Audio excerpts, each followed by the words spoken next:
We have legislation pending in both the House and the Senate that would put before the voters an option for them to fund a 1-cent sales tax that was for a 10-year period for a very specific list of projects throughout the entire state.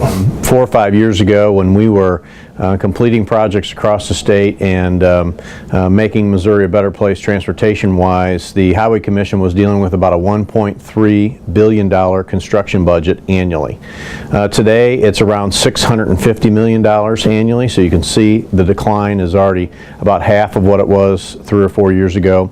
And by 2017, it's going to be about $350 million annually. So all of a sudden, you're going to be working with 1/4 of the revenue resources that you were. This is not a State Department that has an insatiable appetite that just wants to grow and be more big government. This is a department of our state that has potentially will have the revenue for construction cut by 75% by 2017.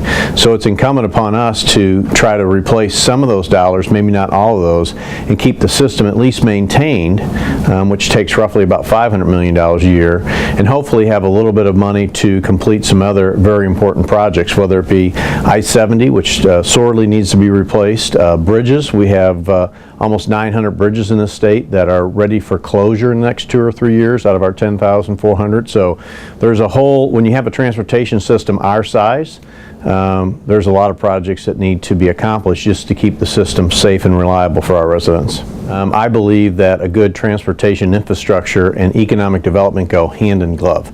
I mean, it is absolutely essential to a state's economy to not only have a reliable infrastructure system, but also the ability to expand to meet the needs of businesses, manufacturers, etc., that want to expand in our state or want to move to our state. So a reliable transportation system is critical.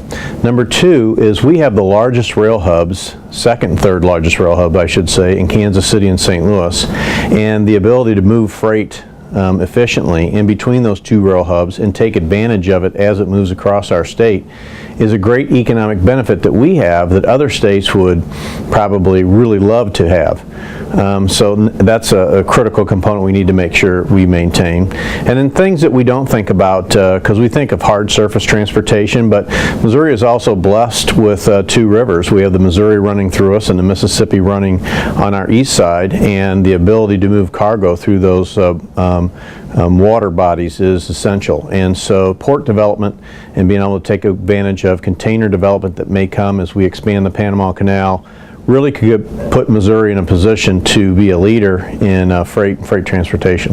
Right. Well, I hate taxes more than anybody who will watch this video, I can guarantee you that. But I'm also a firm believer that we should give the people the choice to invest in something. I think the folks 250 years ago in the Boston Harbor threw that tea over for a reason. They didn't know what the king was doing with his money, how long they were going to collect it, and what the projects were going to be for. This gives, by contrast, Missourians a very clear choice to decide how long the tax will be collected, what exactly it's going to be spent, and what they'll have the option to say either yes or no to that. And I think that's important to let Missourians decide. My fear is that someday this building would be full of people that might just impose a tax on people for some resource in government without them having a choice. I certainly would never do that to Missourians, and I want them to have the option to decide if this is the way they want to fund transportation before some crazy politician tries to shove something down their throat. This will take a grassroots level. I mean, the first step of getting it out of this building, which we hope to accomplish by mid-May, is probably the easiest step. The next step is convincing Missourians that this is a wise choice for them to do, and letting them understand the importance of what this means for them and their family. From a business standpoint, I think that businesses that are members of the Chambers of Commerce can spread the word simply first through their employee base, through their vendor base, and let them know that the conveniences that they rely on from a good transportation system are in jeopardy, whether they're using those conveniences to get to work or they're a vendor using those conveniences to get product to their end customers. And certainly those same businesses may be assembling or making a product that needs to get shipped out. So I would think Missouri Chamber of Commerce business members, which I was a member of for 20-some years, will realize the importance of the economic benefit, the safety benefit for Missouri families, and economic benefit for Missouri businesses that this would mean.